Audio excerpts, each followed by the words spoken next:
hakika si vinginevyo malipo ya wale wenye kumpiga vita Allah wa rasulahu na mtume wake,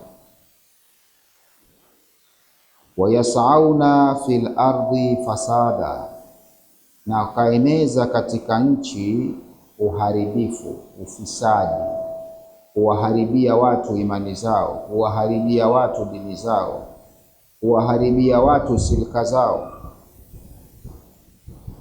basi hao malipo yao duniani an yukatalu, wanatakiwa kuuawa, au yusallabu, au kusulubiwa, kuuawa kwa njia ya kusulubiwa,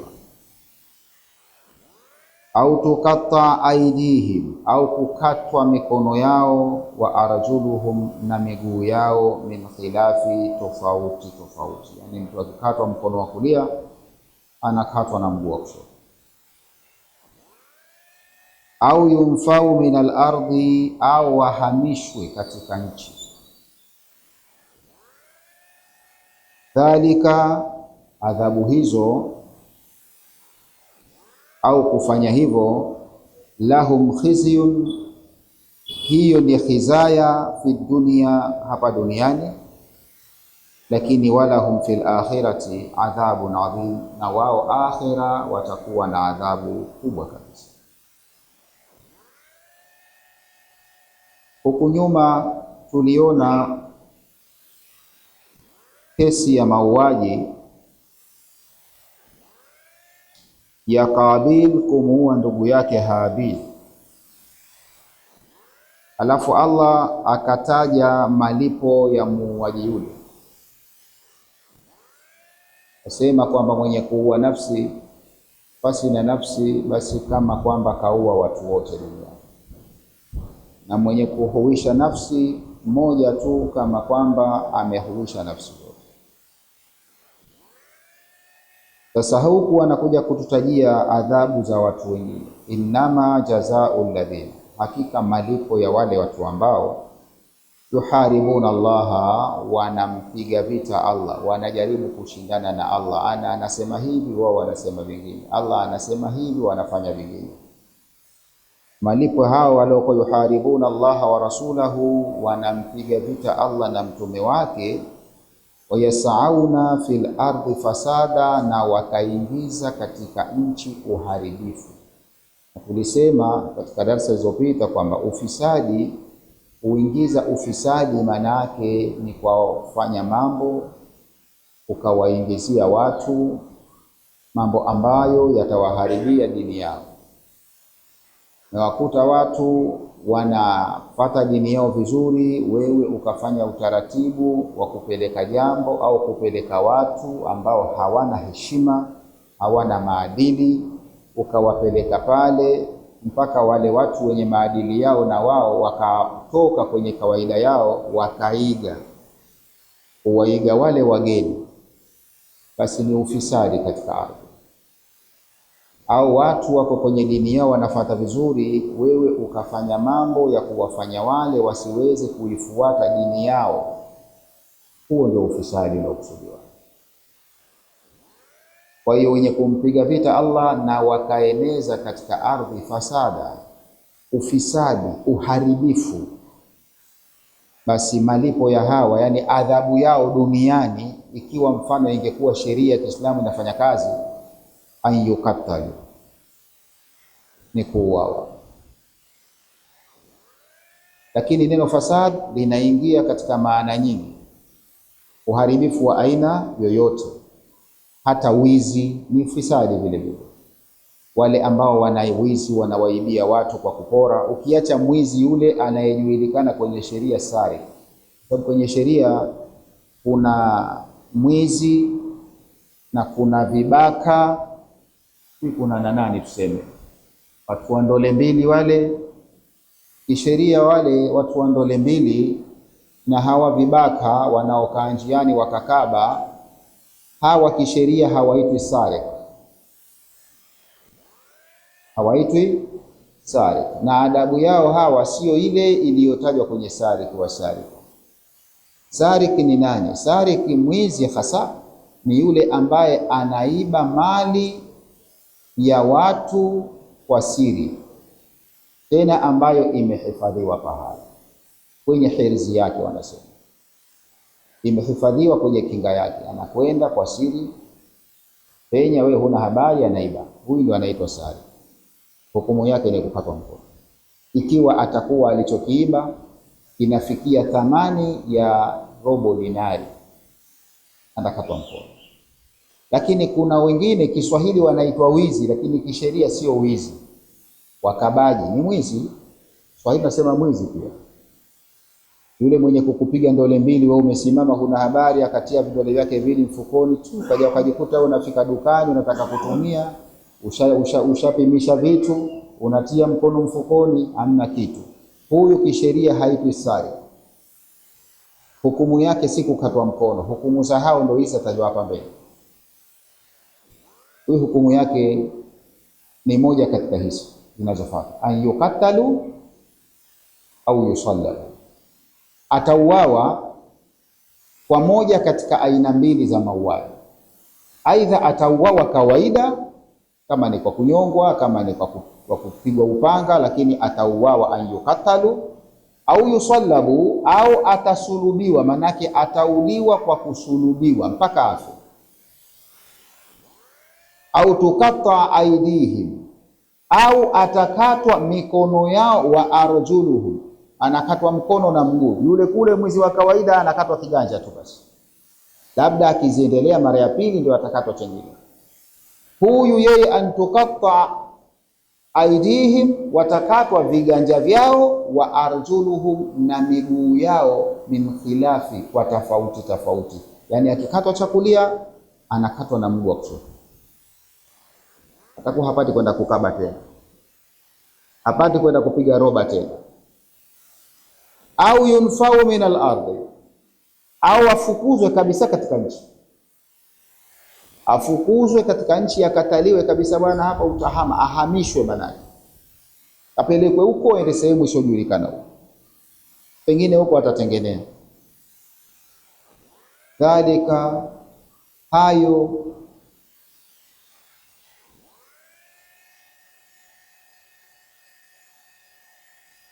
lahum khizyu, wao ndiyo khizaya, ndio udhalilifu wao. Fi dunia, duniani watakuwa wadhalilishwa kwa moja katika njia hizo. Walahum fil akhirati adhabun adhim, lakini akhira, baada ya adhabu hii watakayoitoa duniani, basi akhira bado kuna adhabu nyingine inawasubiri. Ma akibatu alladhina, hakuna adhabu ya wale ambao yuharibuna Allaha, wanaompiga vita Allah wa rasulahu, na mtume wake, wayubarizunahu bil adawati, halafu wakabariziana na Allah kiuadui. Kubariz nasema si kushindana, kukabiliana, ndio kubariziana. Wayukabilunahu wayubarizunahu, na wakakabiliana na Allah bil adawati, kufanya uadui, wal ifsadi fil ardi, na kufanya uharibifu katika nchi, bil katli, uharibifu kwa wanafanya kwa mauaji, wanaharibu kwa kuua watu, wa akhdhil amwali, au kupora mali za watu, wakatoa tariki, kukaa barabarani wakakaba watu. Hakuna malipo ya hao illa an yukatalu, isipokuwa ni kuuawa, min ghairi salbin, pasi na kusulubiwa, mauaji ya kawaida, au yukatalu ma'a salbi, au watauliwa pamoja na kusulubiwa, ala hashabatin, kwenye ubao, wa nahwiha, na mfano wa ubao atasulubiwa, au tukatta yadun ahadihim, au patakatwa mkono wa mmoja wao, aliyumna, atakatwa kiganja chake cha kulia, ma'a rijli liyusra, pamoja na mguu wa kushoto. Thumma, kisha, inaada, ikitokezea kishafanywa hivyo akaja akarejea tena kufanya makosa hayo, kutiati yaduhu liyusra, atakuja kumaliziwa kiganja cha kushoto, wa rijlihi liyumna, na mguu wake wa kulia. Kwa maana akifanya mara mbili itakuwa hana mkono, hana mguu. Mara ya kwanza kiganja cha kulia na mguu wa kushoto, akirejea tena atakatwa kipengele cha mkono wa kulia, cha kushoto, atamalizwa na mguu wake wa kulia. Hapo itakuwa tena huyo sijui tena, hapo atakoma tu bila shaka, maana hana cha kwenda kufanyia jambo hili.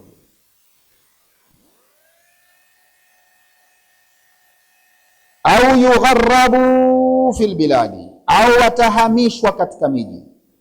Dhalika liqabu, adabu hiyo, lahum, kwao, fadhihatun fid dunya, ni kufedheheshwa duniani, lakini walahum fil akhirati adhabun adhim, akhira watakuwa na adhabu kubwa zaidi ya hii.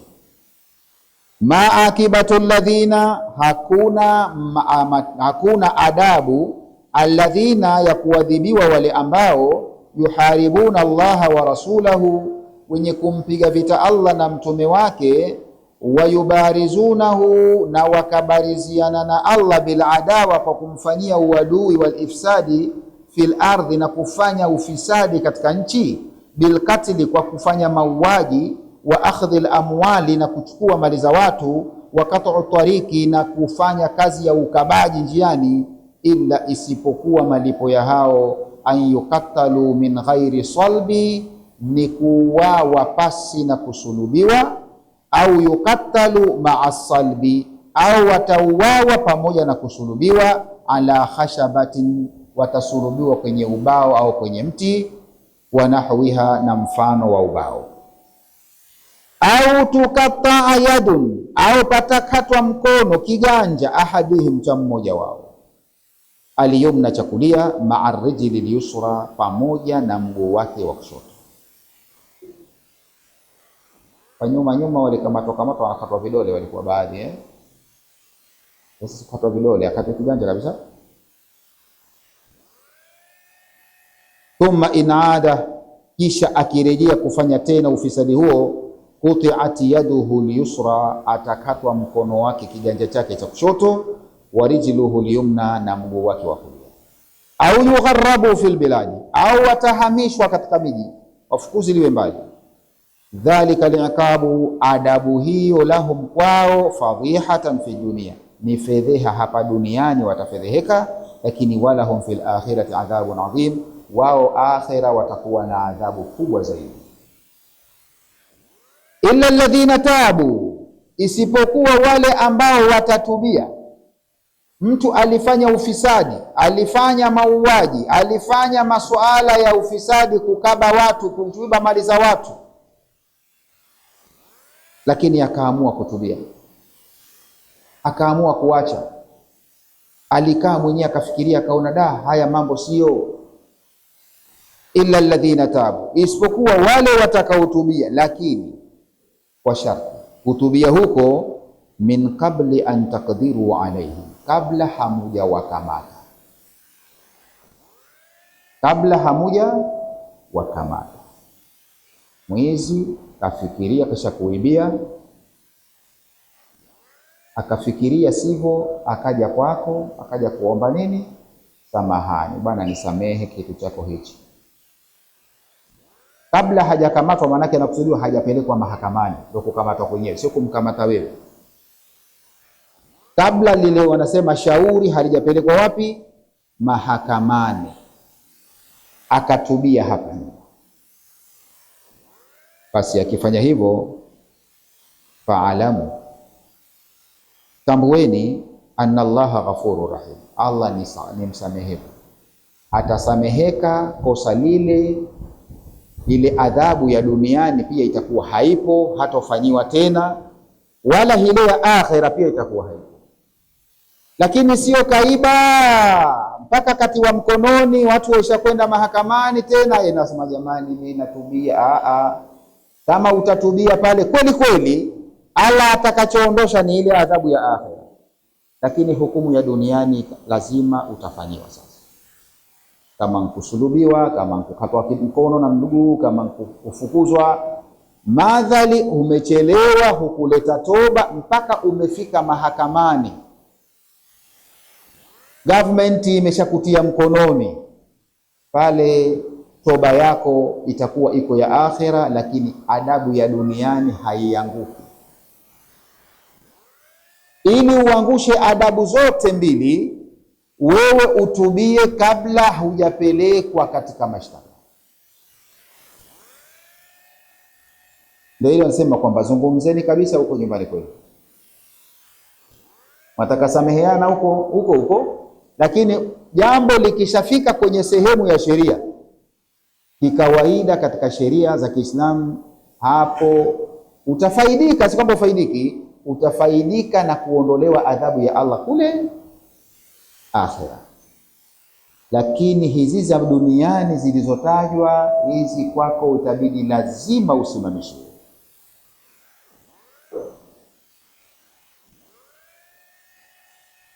Illa alladhina tabu, isipokuwa wale waliotubia kuiba na kufanya ufisadi, lakini min qabli an taqdiru alaihim, kabla hamujawakamata kuwafikisha mahakamani.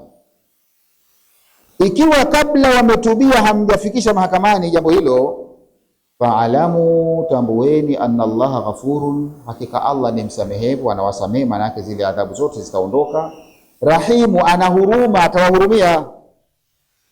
Ila alladhina tabu min haula, isipokuwa wale waliotubia katika hawal muharabina, waliopiga vita waliotajwa hapo nyuma, lakini wakatubia min qabli qudratikum, kabla ya kuwakamata kwenu, ya ulil amri, enye viongozi. Ulil amri maana yake wale viongozi wanaosimamia zile kesi za mauaji, za wizi, maana yake mahakama inakusudia.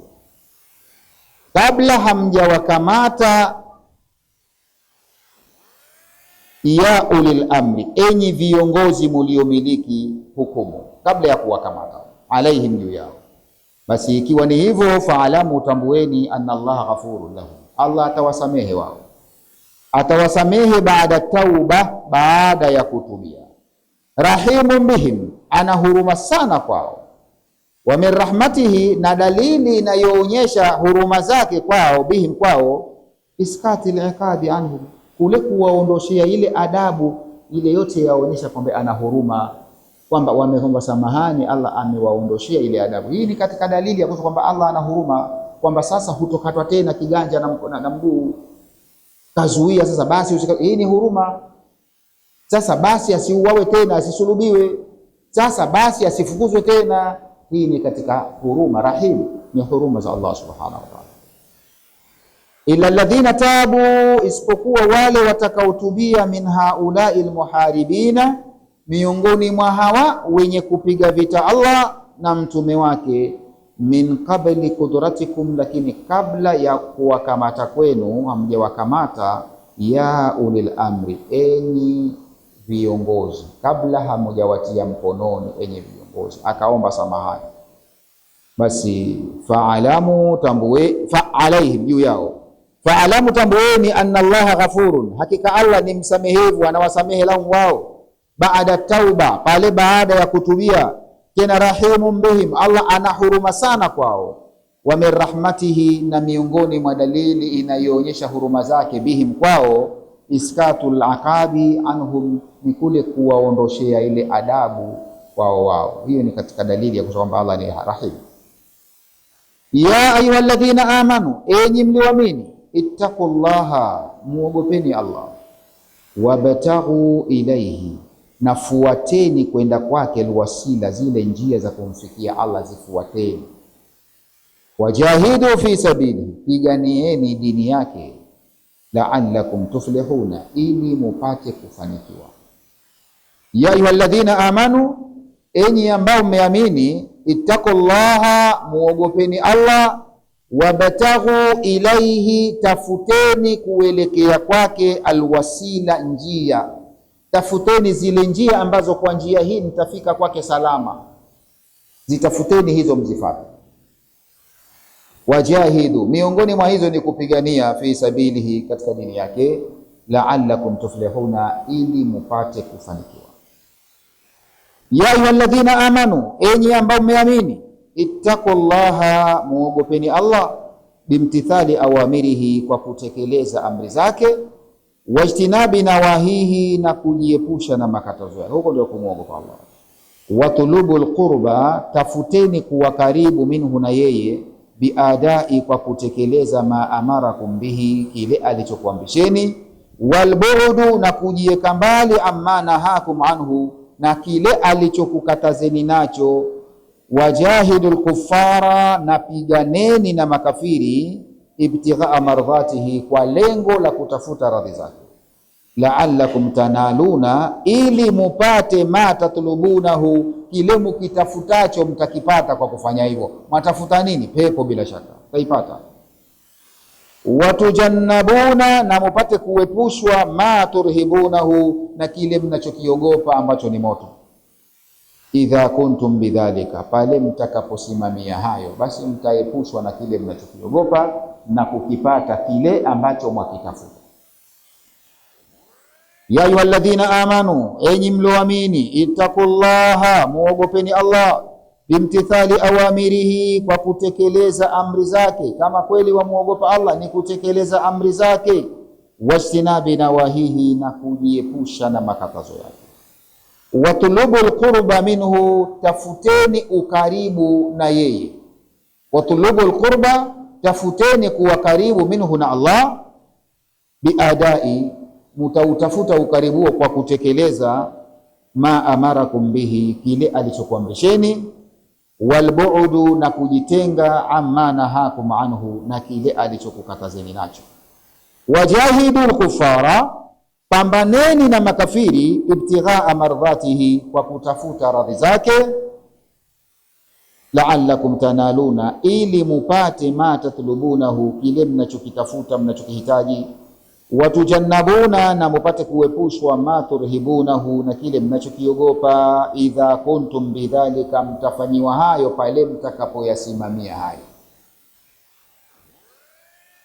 Innal ladhina kafaru, hakika wale waliokufuru, lau anna lahum, lau kama wenge miliki, ma fil ardi jamia, yaliyoko duniani yote, yakawa mtu ni ya kwake, dunia nzima ni ya kwake yeye na aliyo, wa mithlahu, na mfano ya hayo, maahu, pamoja nayo, basi liyaftadu bihi, engetaka kutoa fidia yote hayo, min adhabi yaumil qiyama, kutokana na adhabu ya siku ya Kiyama. Yani mtu taka makamiliki dunia nzima na mfano wa dunia hiyo mara mbili yake, maadhari ni kafiri, basi siku ya Kiyama atakapoona ile vishindo vilivyomkabili, atakubali kutoa fidia.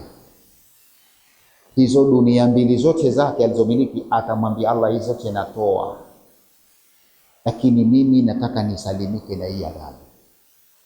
Ujue kwamba hiyo adhabu ya kule si maskhara, kwamba mtu akubali kutoa mali zake zote.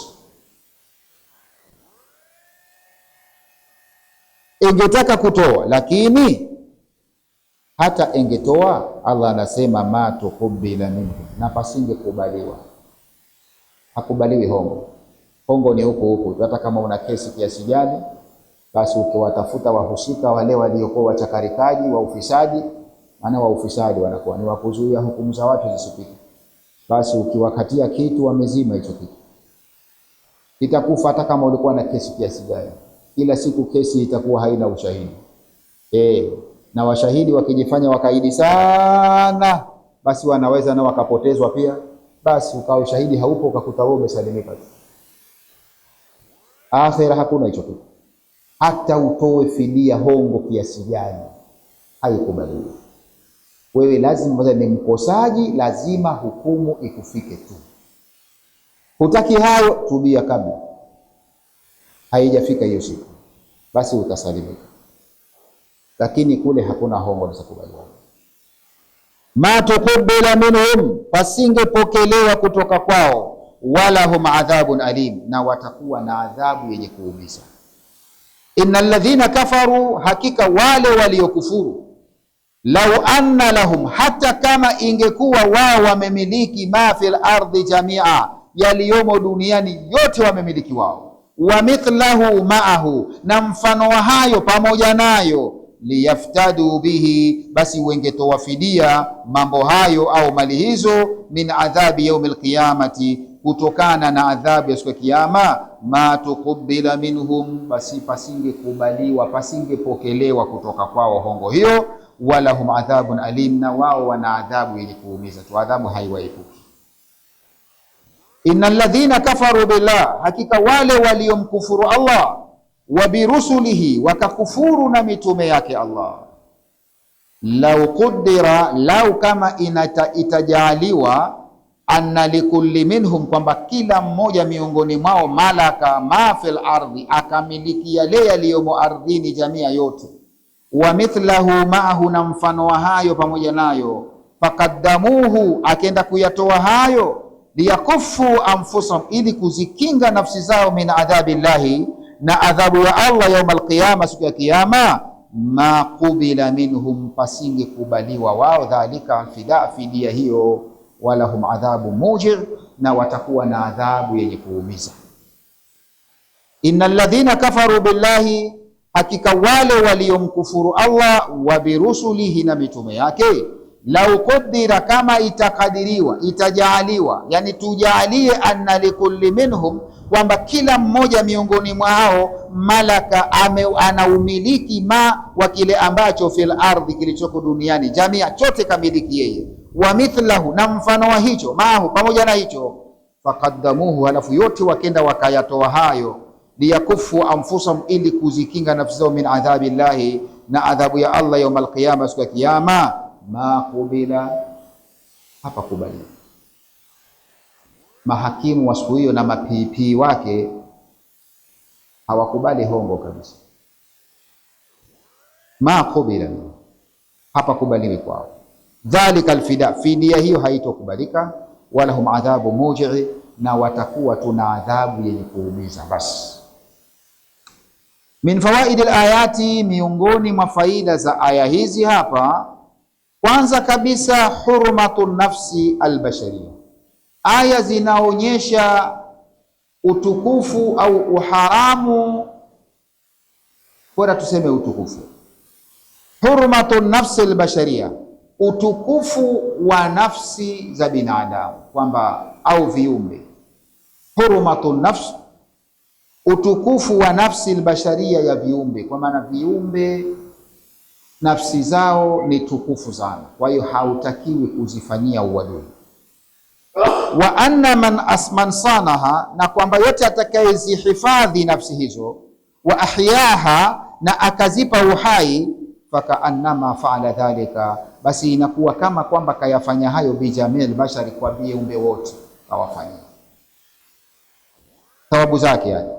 Wa anna, na kwamba man atlafa nafsan, atakaye haribu nafsi yoyote basharia, ya viumbe au binadamu, au adhaha, au hakuiondoa, kailetea maudhi, tenda kaitesa, akamuadhibu mwenziwe, akamtesa kwa kujiona yeye ana nguvu, min ghairi haki, tena akamfanyia maudhi pasi na haki ya kufanya hivyo, basi fakaannama faala dhalika, dhambi zake yanakuwa kama kwamba kafanya hivyo, binafsi jamia, kuzifanyia nafsi zote za duniani.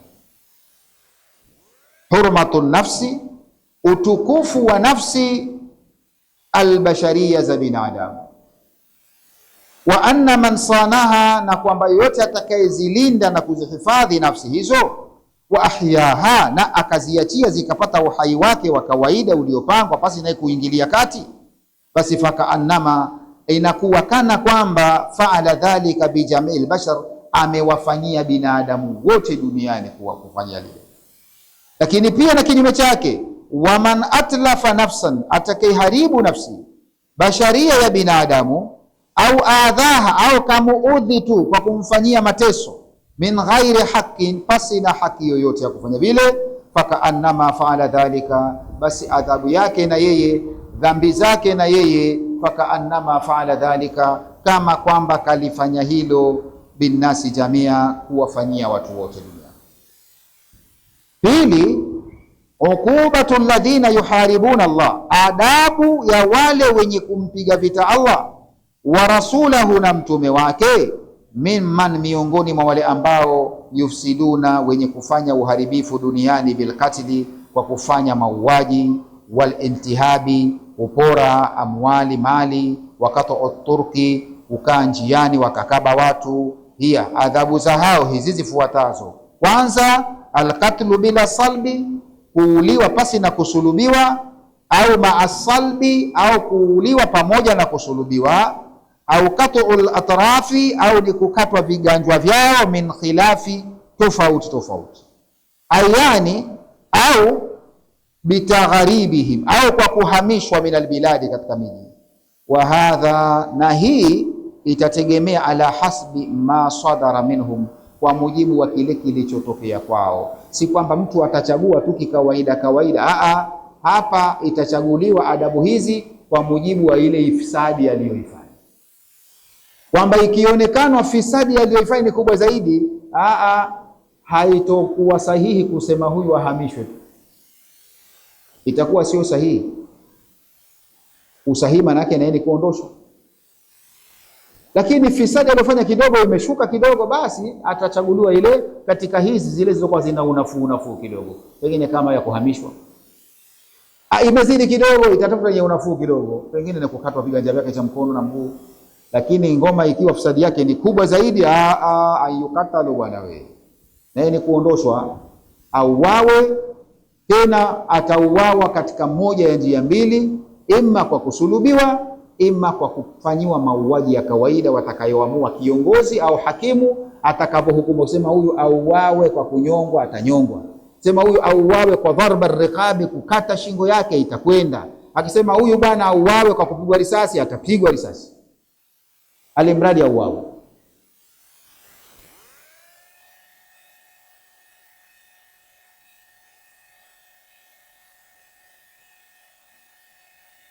Uqubatu alladhina yuharibuna Allah, adabu ya wale wenye kumpiga vita Allah wa rasulahu, na mtume wake, mimman yufsiduna bilqatli, miongoni mwa wale wenye kufanya ufisadi duniani, bilqatli, kwa kufanya mauaji, wanapoteza watu wenzi wao tu, na wakuta watu wanapotea potea, wao wanaona kawaida tu, kama na yeye hajaumbwa vile. Wantihabil amwali, na kupora mali za watu, wakati turki, na kukaa kuzuia njia barabara, manake wakabaji hao. Adabu za hao hii zifuatazo: alqatlu bila salbi, ni kuuawa pasi na kusulubiwa, au ma'asalbi, au pamoja na kusulubiwa, au qat'ul atrafi, au ni kukatwa viganja, min khilafi, kwa tofauti tofauti, au bitaghribihim, au kuhamishwa, min albiladi, katika miji. Wa hadha, na hii adhabu itakwenda ala hasbi ma sadara minhum, kwa mujibu wa kile kilichotokea kwao. Wamefanya lipi, watachaguliwa adhabu ipi katika haya. Mwisho kabisa, taubatul mufsidina, toba ya hawa wafisadi, ipo nafasi ya kutubia. Minal muharibina, miongoni mwa hao waliompiga vita Allah, wakati'i tariki, na wale wenye kukaa barabarani wakakaba watu, toba yao ni kabla qudrati sultani alaihim, kabla ya kukamatwa na kiongozi juu yao.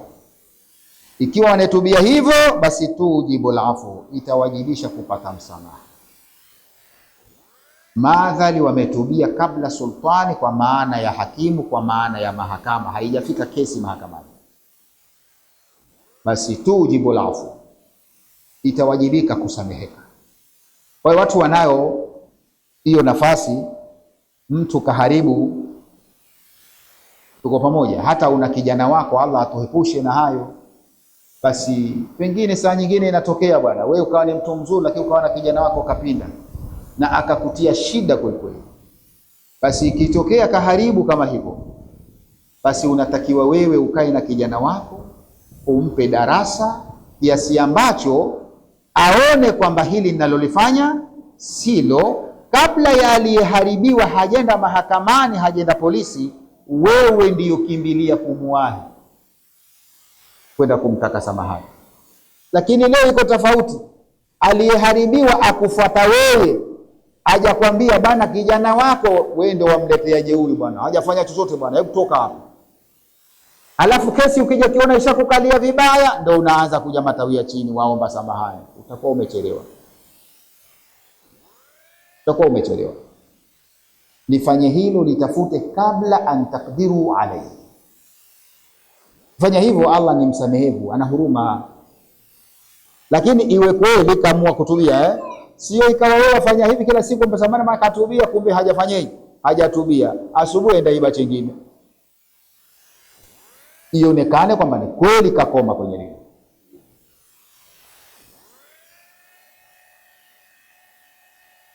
Taubatul mufsidina, toba ya wenye kufanya uharibifu, minal muharibina, miongoni mwa wale wenye kupiga vita Allah, wakati itariki, na wale wenye kukaba barabarani, toba yao inatakiwa kabla kudrati sultani, kabla hawajafikishwa kwa kiongozi, kwa maana hawajafika mahakamani alai juu yao. Wakitubia hivyo tu ujibul afu, basi inawajibika kusameheka. Tasameheka duniani na akhera pia. Adabu ya duniani itaondoka, na kule akhera pia Allah hatakwenda kuadhibu tena kwa lile.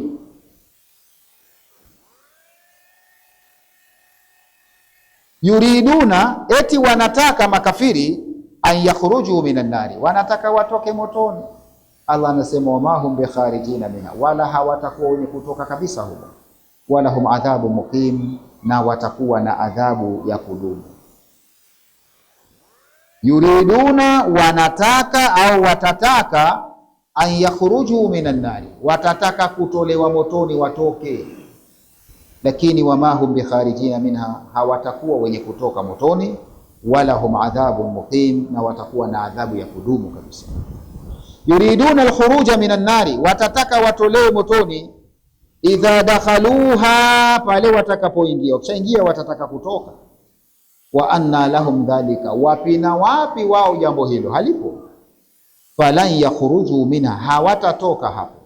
Wala hum fiha adhabun daimu, na watakuwa na adhabu ya dumdawama. Yuriduna, watataka alkhuruja minan nari, kutoka motoni. Idha dakhaluha, pale watakapoingia motoni watataka watolewe.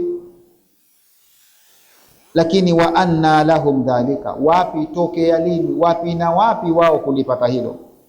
Falan yakhruju minha, hawatatolewa humo. Wala hum fiha adhabun daimu, na watakuwa na adhabu ya kudumu kabisa. Walamma dhakara Allahu, na kwa kuwa Allah ametaja hukuma, kataja hukumu, man yujahiru, yule ambaye anadhihirisha, biakhdhi amwali nasi, kuchukua mali za watu. Maana huyu sio yule mwizi. Mwizi hadhihirishi, akusubiri umelala, ana funguo yake mwenyewe, ndio mastaki, afunguo hata hujui, ukiamka asubuhi wakuta hamna kitu. Kaelewana? Au huko yeye ngoma anapita anachukua. Sasa kuna wengine wao yujahiruna, unapita anakukamata, piga bao, anakwambia mwenye toa, unatoa kila kitu. Au hakwambii toa, ndio anakukamata tu wazi dhahiri shahiri, anabeba vitu vyako vyote. Hawa, baada ya kutaja adhabu ya hawa,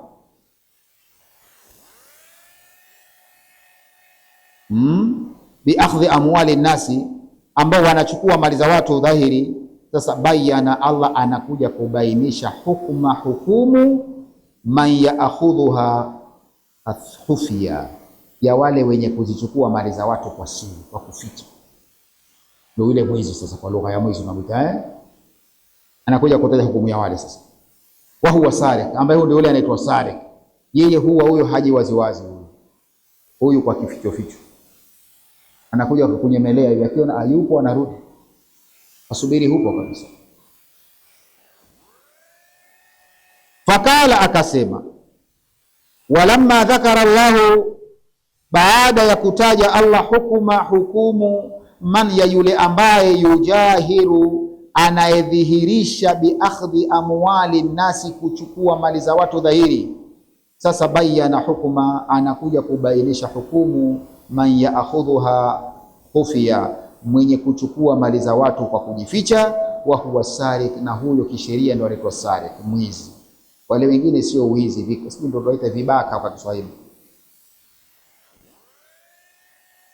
Fakala, Allah akasema, wasariqu wasariqatu, mwizi wa kiume na wa kike, hawa mkiwakamata, faqta'u aydiyahuma, hukumu yao ni kukateni viganja vyao.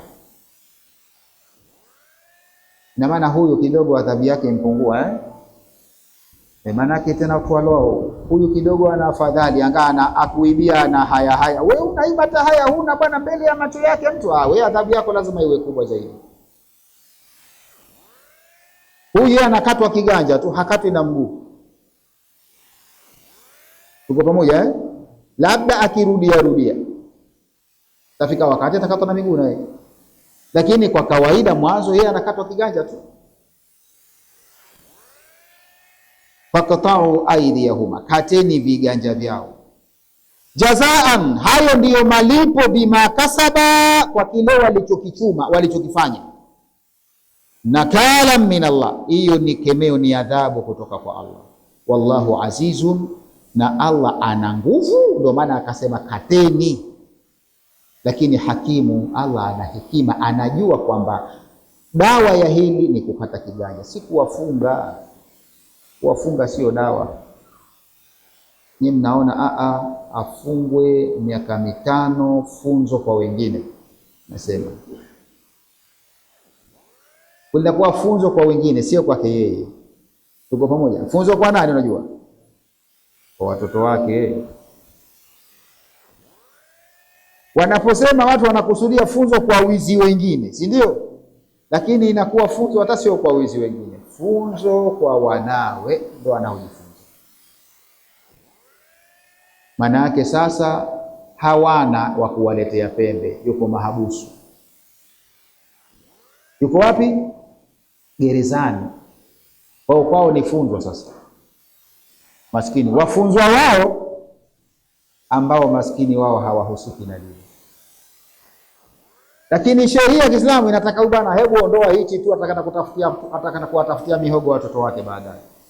Naondolewa hichi, kinatiwa mapina, kinafanywa dawa. Si atafunga baadaye, atakuwa anauguza kijeraha chake, si basi?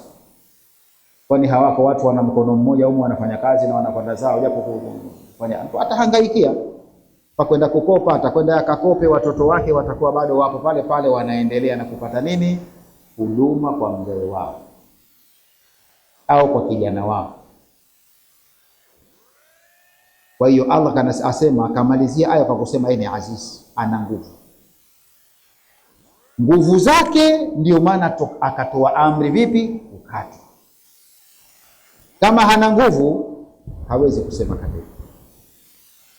Mpaka anatia amri kata, hii inaonyesha kwamba ana nguvu. Lakini pia hakimu ana hekima. Kwa nini asichague adabu yoyote zilizoko ulimwenguni, akachagua adabu ya kukata kiganja tu?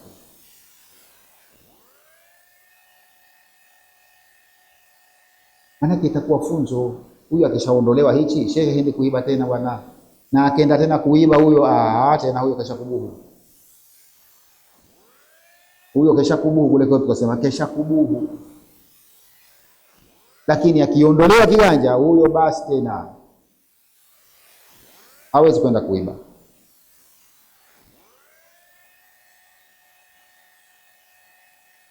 Wasariku, mwizi wa kiume, wasariqatu, na mwizi wa kike. Hapa utakuta kuna maajabu jamani. Kwenye suala la wizi Allah kaanza na wanaume asariku, halafu ndio kike asariqatu.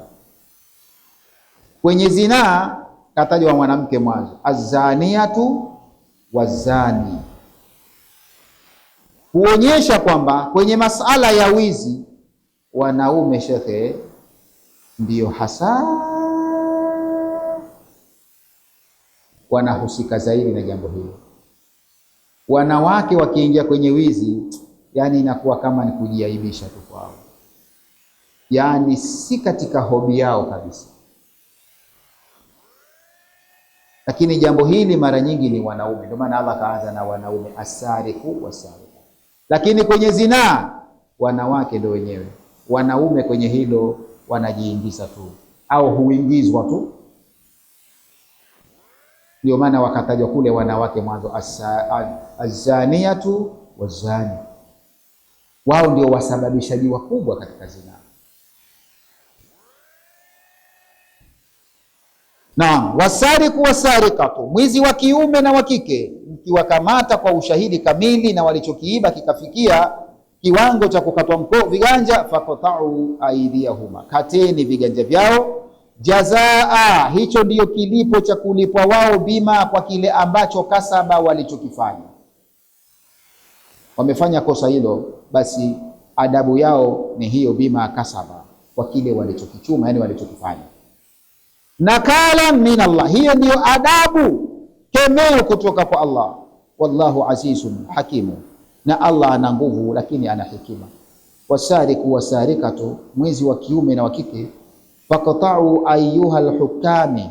Hapa Allah anazungumza na mahakimu, wakateni enyi mahakimu, msiwakatanyie. Sema tumesoma kule, mwizi ukimkamata kata nini? Mkono. Kwa ukasikia ukitoka hapa huko Allah kushambali, usikie jamani, mwizi, mmefukuza mmekamata, lete panga, ondoa. Allah azungumza na viongozi, mahakimu ndio wenye kutekeleza. Sio kwamba hizo hukumu zatekelezwa tu popote yenyeji, inatakiwa zitekelezwe pahala maalumu ambapo ni mahakamani. Sio kisha kamatwa tu anakatwa, anapelekwa mahakamani. Mahakama ikisharidhika kwa ushahidi kwamba umekamilika, ndipo mahakama itatoa amri akatwe mkono. Sio akakata wenyewe tu watu huko barabarani.